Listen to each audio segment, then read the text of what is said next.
Imaginez un monde où chaque repas est une aventure, où les aliments les plus rares valent plus que de l'or, et où dévorer un steak légendaire peut conférer des pouvoirs inimaginables. Bienvenue dans Toriko, un manga shonen atypique qui nous plonge dans l'ère gourmet, une époque fictive régie par la gastronomie et la quête du plat ultime. L'histoire suit Toriko, un chasseur d'ingrédients, qu'on appelle aussi Gourmet Hunter. Rien à voir avec la série Hunter x Hunter bien sûr. Doté d'une force surhumaine et d'un appétit sans limite, accompagné de son ami Komatsu, un jeune chef timide qui cherche à parfaire son art culinaire. Ensemble, ils parcourent un monde hostile à la recherche des mets les plus délicieux pour composer le menu parfait de Toriko, une sorte de banquet idéal réunissant les meilleurs plats de ce monde. Dès son lancement en 2008 dans le Weekly Shonen Jump, Toriko a été propulsé sur le devant de la scène avec l'ambition de devenir un pilier du magazine aux côtés de One Piece et consorts. L'auteur, Mitsutoshi Shimabukuro,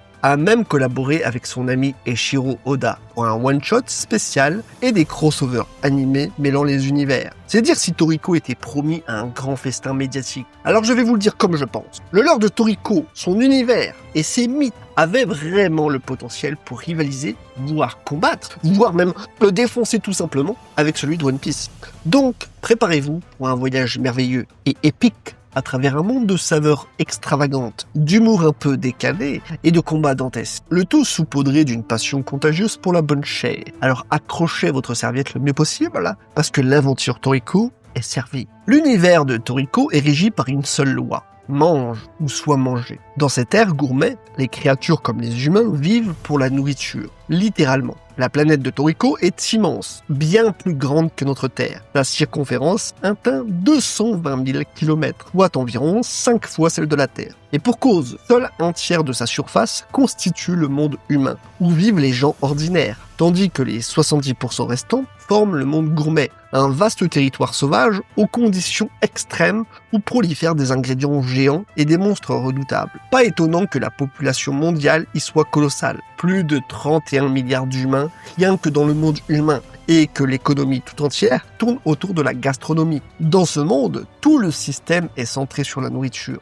L'organisation internationale appelée OIG régule la chasse aux ingrédients et la cuisine, tandis qu'une entité criminelle rivale, la Gourmet Corporation, aussi surnommée Bishokukai, cherche à s'emparer des ressources culinaires par la force pour son propre profit. Les chasseurs gourmets, donc Bishokuya, comme Toriko, sont des aventuriers chargés de traquer des ingrédients rares aux quatre coins du globe, prêts à risquer leur vie pour dénicher le prochain ingrédient exotique qui fera saliver les foules. Chaque créature comestible est évaluée selon un niveau de capture, un chiffre qui indique la difficulté et souvent le danger mortel à l'attraper. Plus le niveau est élevé, plus le plat obtenu sera savoureux, et plus le monstre qui le garde jalousement sera féroce. Autant dire qu'un simple fruit peut demander une expédition digne d'un raid de haut niveau. C'est comme un peu Pokémon finalement, plus le niveau est élevé, plus ça va être difficile de faire quelque chose. Et finalement, c'est ça qui rend unique l'univers de Toriko. C'est l'intégration de la gastronomie à tous les aspects de la vie et de la puissance. Après tout,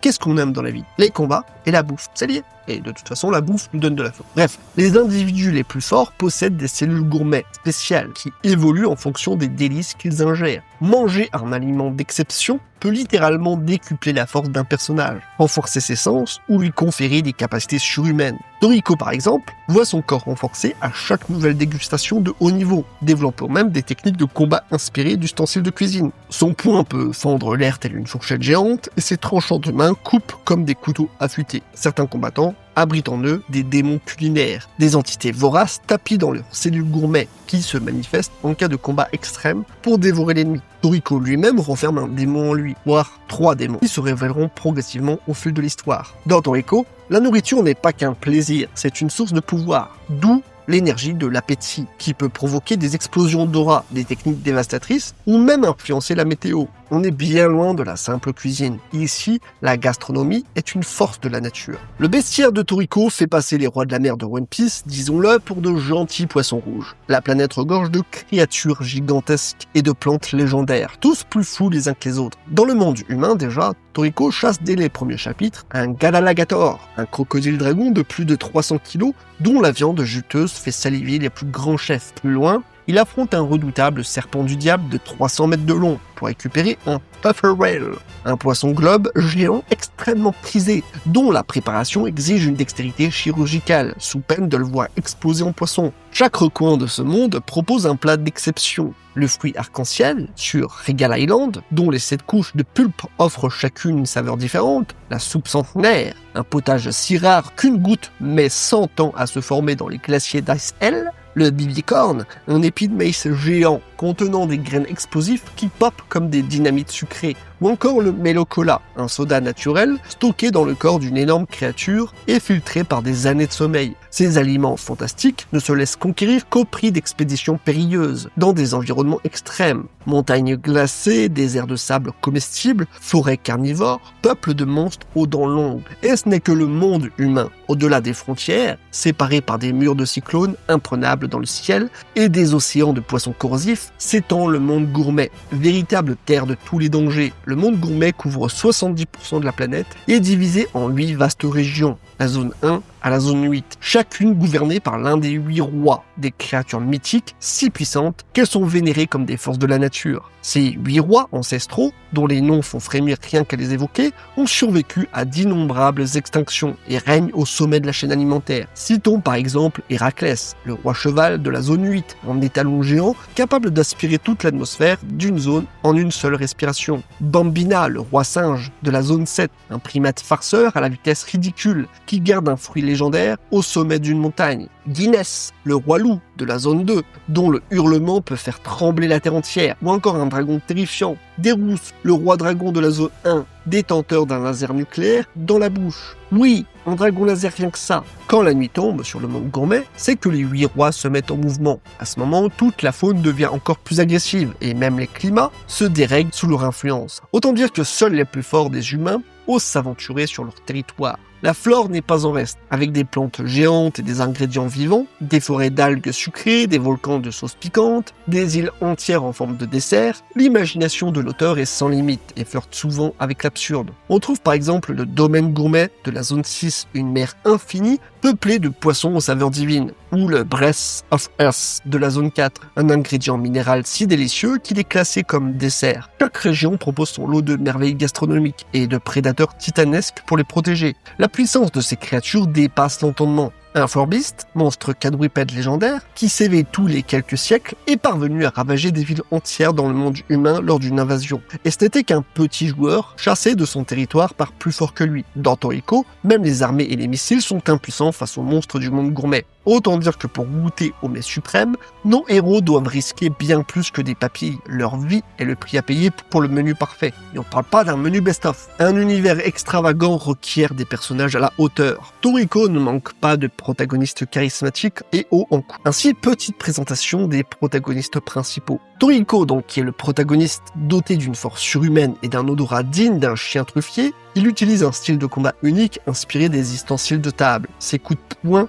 fourchettes et couteaux peuvent trancher les monstres les plus coriaces. Grand carnivore et bon vivant, il rêve de composer son menu idéal en réunissant les 8 mets les plus exquis du monde. Son appétit est tel qu'il engloutit tout ce qui lui passe sous la main. Et son démon intérieur, représenté par une sorte d'ogre rouge glouton, veille à ce qu'il ne laisse pas une miette à ses ennemis. Coco, le sage empoisonneur. Calme et réfléchi, Coco est un homme élancé aux cheveux noirs, capable de produire et manipuler des poisons mortels depuis son corps. Ironiquement, il est aussi un gourmet hunter très apprécié pour sa connaissance des remèdes. Son corps imprégné de toxines le rend dangereux au combat. Son poison peut paralyser ou dissoudre ses adversaires. Et il possède même une vision presciente lui permettant de voir quelques instants dans le futur. Acquis d'observation, vous dites? Un peu pratique donc pour déceler le point faible d'une créature. Sonny, qui est le dandy capillaire, personnage extravagant et narcissique. Sonny se bat à l'aide de ses cheveux préhensibles. Chacune de ces innombrables mèches de cheveux est en réalité un filament musclé qu'il contrôle à volonté, pouvant attraper des objets, caresser la nourriture pour en sentir la texture, ou transpercer ses ennemis en un éclair. Son sens esthétique est maniaque. Il juge la beauté d'un plat ou d'un combat, et malheur à qui le dégoûte. Sonny peut littéralement vous recoiffer à mort. Enfin, Zebra,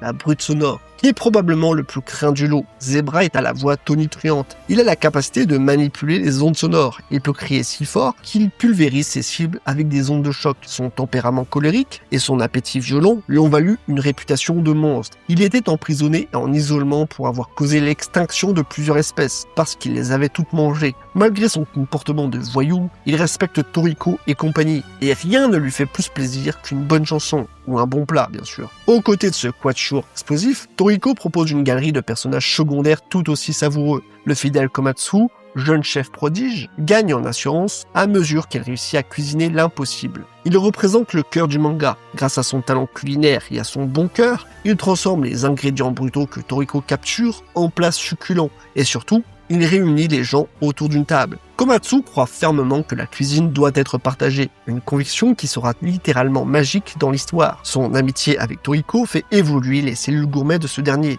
et certains ingrédients ne révèlent leur vrai goût que si la camaraderie est au rendez-vous. Côté mentor, on retrouve de véritables légendes vivantes. Ishiryu, le président de l'OIG, maître de Toriko et gourmet pacifiste dont la puissance dépasse l'entendement. Jiro, le vieux maître pochetron qui peut arrêter la rotation de la Terre d'un seul coup de poing. Ou encore Midora, le frère cadet d'Ishiryu et chef de la Gourmet Corp, un antagoniste terriblement puissant, capable de dévaster des continents entiers avec des pluies d'épices meurtrières. Midora en particulier incarne l'antithèse de Toriko. Aigri par un passé tragique, il veut s'approprier tous les ingrédients rares pour assouvir une vengeance froide envers le monde. Son attaque signature, Hungry Space, fait littéralement disparaître tout ce qui l'entoure comme si l'univers lui-même dévorait la matière. Et que dire de son attaque de langue? Il fouette ses ennemis avec sa langue extensible à une vitesse et une portée colossale. Aussi étrange que ce pouvoir de quoi décontenancer. Et il illustre le ton parfois déjanté de l'œuvre, un méchant final qui bastonne avec la langue, et il fallait oser. Enfin, impossible de parler de Toriko sans évoquer Acacia et Froze, le duo mythique entre le lore du manga. Acacia est connu comme le plus grand gourmet hunter de l'histoire. C'est lui qui, des siècles avant l'histoire principale, a découvert l'ingrédient suprême God, une créature plat, légendaire qui aurait mis fin à une guerre mondiale en rassasiant toute l'humanité affamée. C'est un peu, finalement, le Goldie Roger de l'œuvre. Son épouse, Froze, était une chef cuisinière hors pair, considérée comme une déesse de la cuisine, capable de préparer n'importe quel ingrédient, même le plus impossible. Ensemble, Acacia et Froze ont établi un menu complet, composé de 8 mets ultimes, chacun localisé dans une région reculée du monde gourmet. Ce menu d'Acacia est au cœur de l'intrigue globale. God en est le plat principal et il attise toutes les convoitises, notamment celle de la Gourmet Corp, qui rêve de le capturer pour contrôler le monde par le ventre. Au fil de l'aventure, Toriko et ses alliés vont peu à peu découvrir les autres éléments du full course d'Acacia. Air, Pair, Atom, News, Another, Earth, Center, et percer les secrets de cet héritage gastronomique. Ils réaliseront aussi que le légendaire Acacia cachait un côté obscur. Il abritait lui-même un démon vorace, Neo, responsable de la résurrection de God et d'un appétit si démesuré qu'il menace d'engloutir la planète entière. Non, l'univers entier. On le voit, derrière ses allures de manga bon enfant sur la bouffe, Toriko propose un lore riche en mythologie, avec des figures quasi divines et des enjeux bien plus grands qu'on ne le pense. Le récit de Toriko se dévore comme un bon repas aux multiples services. La première partie, qu'on pourrait appeler les entrées si l'on veut, nous fait découvrir différentes contrées du monde humain à travers des arcs d'aventure gourmands. Chaque arc introduit un ingrédient fabuleux et un défi correspondant. Toriko doit par exemple explorer Ice-Hell, un continent gelé infesté de loups géants, pour y prélever la soupe du siècle, ou pénétrer dans la pyramide gourmet en plein désert à la recherche du Melocola, gardé par un empereur des sables. Ces aventures rappellent la structure des îles dans One Piece. Chaque lieu a son écosystème et son ambiance, à ceci près qu'ici tout tourne autour de la gastronomie. L'arc du Four Beasts marque un tournant, avec l'attaque coordonnée de 4 monstres sur le monde humain. Une menace d'extinction massive que Toriko et les siens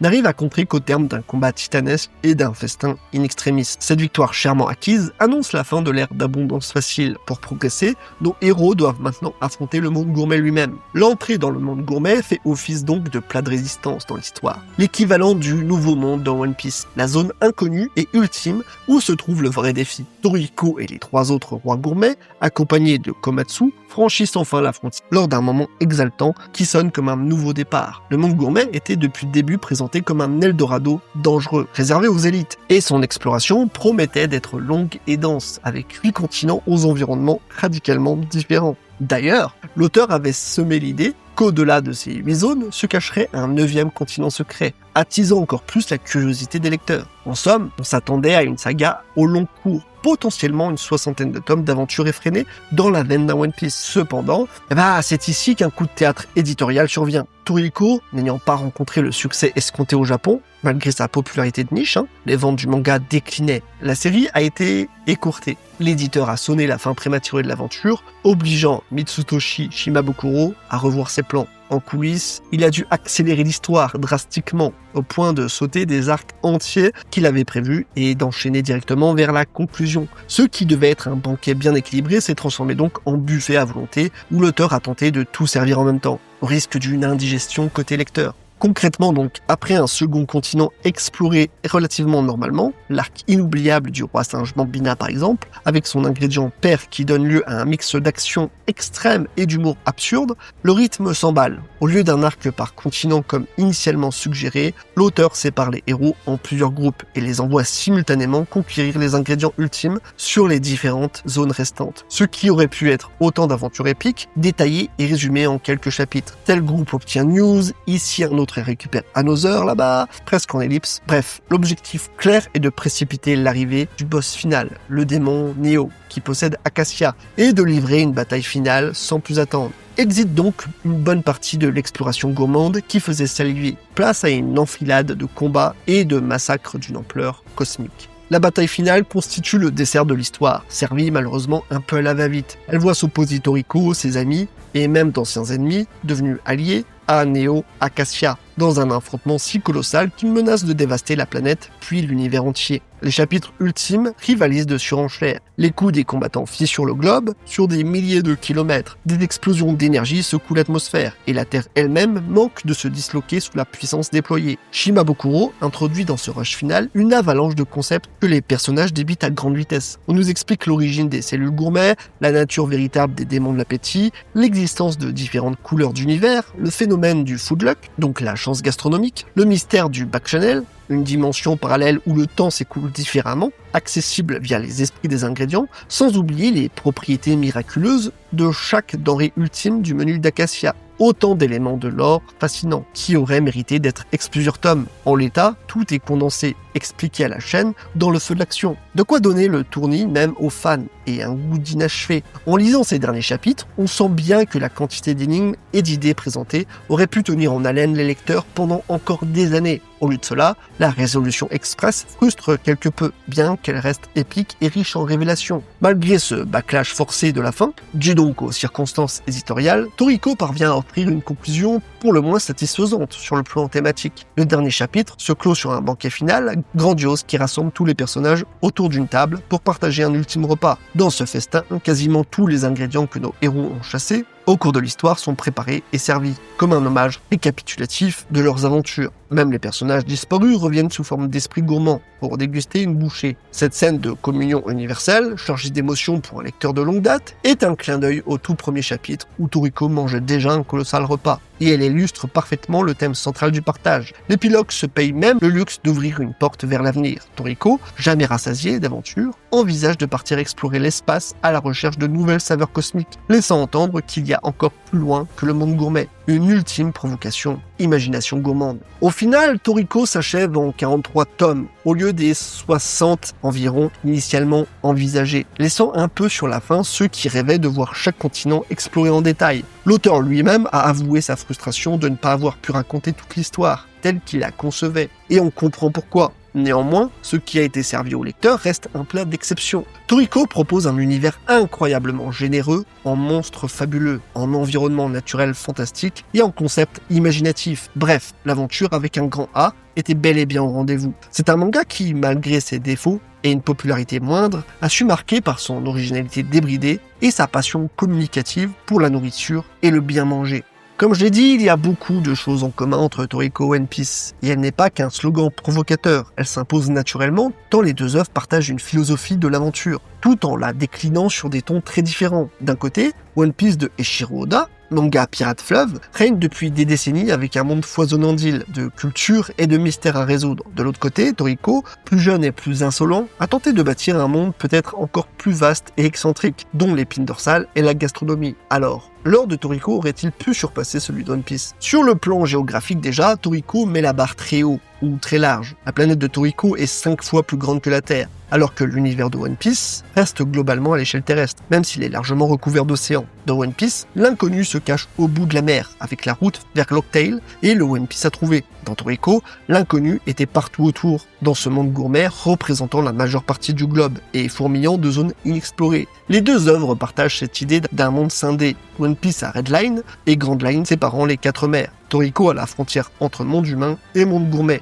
avec des routes bien spécifiques pour la traverser. L'analogie a d'ailleurs été soulignée lors de l'arrivée de Toriko et ses amis dans le monde gourmet, construit en teasing comme le nouveau monde de One Piece. Cette parenté structurelle montre que Shimabukuro voulait offrir aux lecteurs de Toriko la même promesse d'une grande exploration sur la durée. En termes de biodiversité, One Piece propose des peuples, des races variées, géants, hommes, poissons, etc., et des créatures fantastiques propres à chaque île. Toriko pousse la logique plus loin encore, avec un bestiaire bien plus développé. Chaque chapitre, ou presque, introduit une nouvelle espèce de monstre, ou d'ingrédient, et surtout un concept unificateur. Dans Toriko, tout est nourriture ou lié à la nourriture. Là où One Piece va imaginer une île faite de sucreries ou un poisson géant île éléphant, Toriko va imaginer un continent entier où il pleut du sirop ou un volcan qui éructe du curry. Cette exagération permanente confère à Toriko un ton parfois parodique ou absurde que One Piece n'atteint pas toujours. Quoique One Piece sait être loufoque aussi, mais plutôt via des personnages. Toriko est un peu à la gastronomie ce que One Piece est à la piraterie, une ode démesurée et fantaisiste au thème, qui en explore les moindres recoins dans un délire jubilatoire. Les systèmes de pouvoir des deux séries, différents par leur origine, mais pas forcément par leur effet. One Piece a les fruits du démon, artefacts magiques aux pouvoirs variés. Toriko a les ingrédients et les cellules gourmets, explications pseudo-scientifiques pour justifier que manger donne de la force ou des aptitudes inédites. Au final, Luffy étire son corps grâce au Gomu Gomu no Mi, et Toriko renforce ses muscles grâce à la viande des serpents diables. Dans les deux cas, on a une excuse pour des capacités surhumaines, mais Toriko va plus loin sur le terrain physique. La puissance des personnages atteint un niveau Dragon Ballesque en fin de manga. Des personnages comme Midora peuvent carrément détruire la planète, ce qu'on ne voit pas dans One Piece, où le niveau reste, pour le moment en tout cas, en deçà de la destruction planétaire. Sur ce point, le lore de Toriko entre dans la cosmologie, parlant de dieux gourmands, de taille galactique et d'univers multiples reliés par la nourriture, en filigrane, ce qui dépasse le cadre de One Piece, du moins pour le moment encore une fois. Il n'est pas absurde de penser qu'en termes d'ambition cosmique, Toriko aurait pu devenir un univers encore plus démesuré que One Piece si le manga avait continué sur plus de 60 tomes.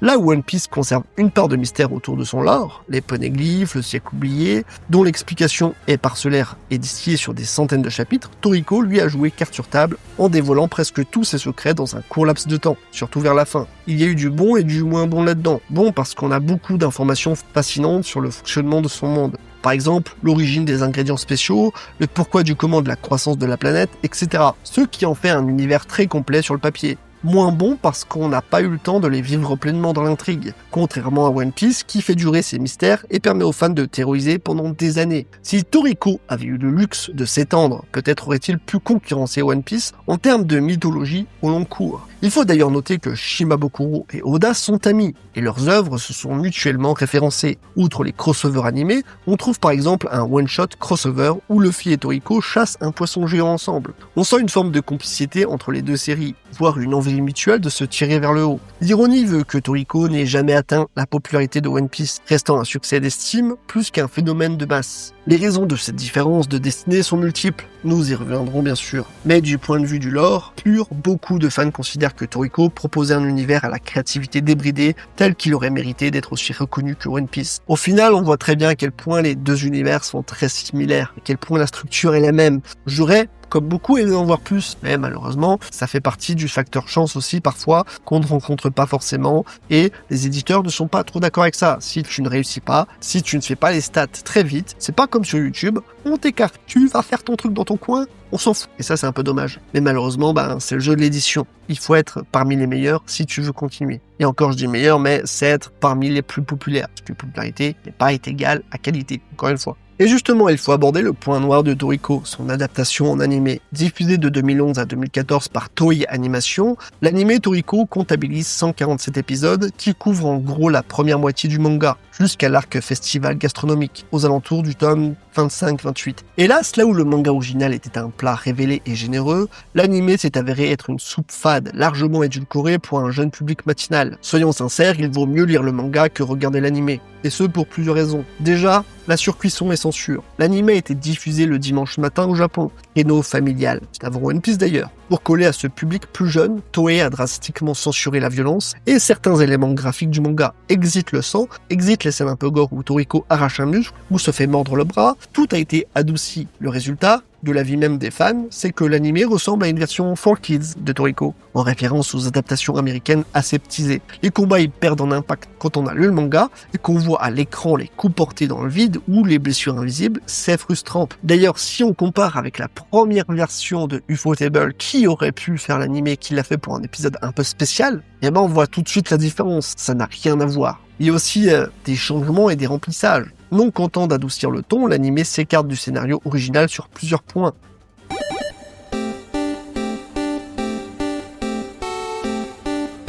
Il introduit notamment un personnage totalement filler, une journaliste humaine qui suit Toriko dans ses voyages, censée servir de comic relief et de point de vue du spectateur. Mais cette Tina, de son nom, est très mal intégrée et plutôt agaçante, au point que les fans la citent comme l'une des pires erreurs de l'anime. Elle ne sert à rien d'autre qu'à crier et faire des reportages incongrus en pleine bataille, cassant ainsi le rythme des scènes. Imaginez, vous ajoutez quelqu'un à One Piece qui commande tout. Bah, ce serait chiant. L'anime est déjà chiant en temps normal, alors en plus rallonger encore, non, merci. L'anime ajoute aussi également des mini-arcs fillers sur la cuisine qui, s'ils apportent quelques détails sympas, n'en demeurent pas moins du remplissage artificiel. Pire, faute de suivre fidèlement le manga, l'anime se retrouve à diverger vers la fin. Il s'arrête autour de 60% de l'histoire, sans vraie conclusion, et improvise un épisode final original qui change carrément la fin par rapport au manga. En clair, l'anime Toriko n'offre pas de fin satisfaisante, et ce qu'il propose, en remplacement, est non canon et donc décevant. Il y a aussi bien sûr une qualité inégale sur le plan purement technique. L'anime a souffert d'une animation en dents de scie. Certaines scènes sont honnêtes, mais beaucoup d'autres tombent à plat avec une animation rigide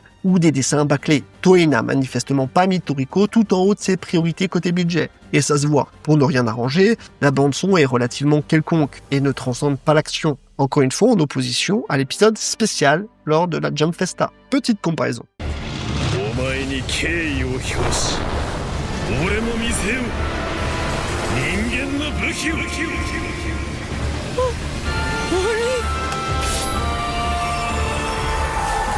すべての食材に感謝を込めていただきます。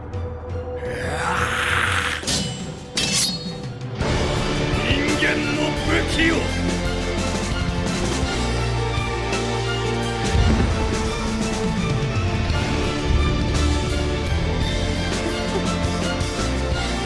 Le bilan est donc sans appel. Le manga Toriko est largement supérieur à l'anime. On ne saurait mieux dire. Toei a tenté de formater Toriko par un public jeunesse, alors que l'œuvre, sans être adulte pour autant, au sens strict, visait quand même un créneau adolescent avec de la baston brutale et de l'appétit. Toriko fume quand même un cigare et picole du whisky dans le manga, par exemple, forcément coupé au montage dans l'anime du dimanche. Cette discordance de ton a rendu l'anime peu convaincant pour les fans du manga et pas forcément accrocheur pour le nouveau public visé. Résultat, l'audience n'a pas été au rendez-vous, et l'anime s'est arrêté net en 2014, privant la série, elle aussi, d'une adaptation complète. C'est d'autant plus dommage que l'anime Toriko avait bénéficié d'un sacré coup de projecteur à ses débuts, notamment via 2 crossovers spéciaux avec One Piece et Dragon Ball Z, diffusés à la TV japonaise. On se souvient de l'épisode crossover où Luffy, Goku et Toriko participent ensemble à un tournoi de chasse sous-marine pour capturer une créature géante. Un délire fanservice total, certes, mais ces événements laissaient penser que Toriko était adoubé par ses aînés et destiné donc à les rejoindre au Panthéon. Mais malgré cette exposition, Toriko n'a pas conquis suffisamment le public en animé. Il y a aussi un peu la patte graphique de Shimabukuro qui joue, un style musclé un peu à l'ancienne, qui aurait moins séduit la génération 2010, habituée à des designs plus modernes. En tout cas, peu importe, il faut retourner au manga, bien meilleur sur tous les points cités. Alors, Toriko est une œuvre qui a vécu dans l'ombre des géants du shonen, mais qui a su créer sa propre légende culinaire. Son univers démesuré, peuplé de monstres apocalyptiques et de délices inimaginables, a proposé bien sûr au lecteur une expérience que l'on peut qualifier d'unique en son genre. Un mélange d'émerveillement épique et de gourmandise ludique. Oui, le manga a été écourté et n'a pas pu développer toutes ses promesses. Oui, il n'a pas connu le succès planétaire d'un One Piece, mais cela ne retire en rien la richesse du lore au fil de ses 43 tomes. En refermant le dernier tome, on est repu, mais on en redemanderait bien encore, tant l'univers est vaste et tant le mystère autour mérite d'être exploré davantage. Il est bien sûr tentant d'imaginer ce qu'aurait pu être Toriko avec quelques années de plus au menu, une exploration détaillée de chaque continent gourmet, des arcs entiers consacrés aux 8 rois, une montée en puissance encore plus progressive. Peut-être alors, son lore aurait-il véritablement surpassé en ampleur celui de One Piece, nous emmenant jusqu'aux confins de l'espace gourmet et au-delà. Shimabukuro avait d'ailleurs laissé entrevoir une suite cosmique. On ne saura sans doute jamais ce qu'il mijotait. Mais la curiosité reste un bel hommage à la créativité de son œuvre. En l'état, Toriko demeure une aventure mémorable, injustement sous-cotée par rapport aux mastodontes du genre. Ceux qui s'y plongent découvrent un monde où l'appétit est source de pouvoir, où l'amitié se consolide autour d'un bon ragoût, et où chaque combat peut se terminer par un banquet joyeux. C'est un manga qui donne faim de voir la suite, faim d'en savoir plus sur ces légendes, et parfois faim tout court devant la description des plats. Ne soyez pas surpris de saliver devant une page qui dépeint un steak de baleine géante mariné aux épices volcaniques. Plus profondément, Toriko célèbre la convivialité. Dans ce monde dangereux, le plus grand trésor n'est pas un One Piece caché, mais le fait de partager un repas entre camarades, après l'effort, en savourant le goût de l'aventure vécue ensemble. En refermant l'album de Toriko, on se surprend à repenser à cette idée simple mais essentielle. Les meilleurs moments, que ce soit dans la vraie vie ou dans un shonen, sont ceux qu'on partage autour d'une table avec ses amis, à refaire le monde ou à le dévorer. Toriko nous aura emmenés dans un voyage culinaire et fantastique hors norme, un voyage dont on ressort le cœur léger, l'estomac plein et des étoiles dans les yeux, ou devrions-nous dire, des étoiles dans l'assiette. Alors, si vous ne connaissez pas encore cette œuvre, il est temps de sortir les couverts et de vous laisser tenter par ce festin d'aventure. Bon appétit, et n'oubliez pas, l'aventure est un plat qui se déguste sans modération.